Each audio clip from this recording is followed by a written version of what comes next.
அப்படியா? சரி கொரியர் எவ்வளோவா? 200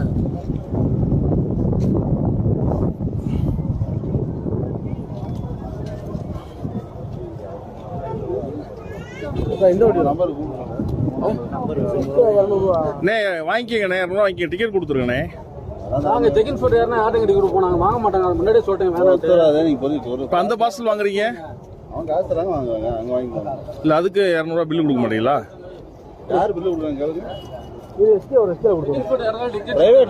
அப்போ நான் யார்கிட்ட உங்கள்கிட்ட டிக்கெட் சொல்ல இல்லை கவர்மெண்ட் பஸ்ஸில் டிக்கெட்டே கொடுக்க மாட்டீங்களான்னு கேட்குறேன்.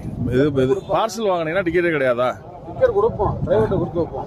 வழியில் வரும்போது கேட்பாங்க, நான் செக் பண்ணுவாங்கல்ல. நான் வாங்கலைங்க, நான் காசை இல்லை இப்போ 200 வாங்கினீங்கல்ல, அதான் கேட்டேன் நான். டிக்கெட் கொடுப்பீங்களான்னு கேட்குறேன், கொடுக்குறாரு. நான் லக்கேஜ் வாங்கி போட்டு விட்டு கொடுப்பேன். எந்த நான் வச்சிருப்பேன், வழியில் கேட்டால் காட்டிக்குவான். இப்போ உங்கள்கிட்ட டிக்கெட் கொடுத்து வழியில் கேட்டாங்கன்னா என்ன பண்ணுவாங்க? வழியில் செக் பண்ணுறாங்கல்ல, அவங்க கேட்பாங்க டிக்கெட் எங்கப்பா பொருளுக்குன்னு. அவங்க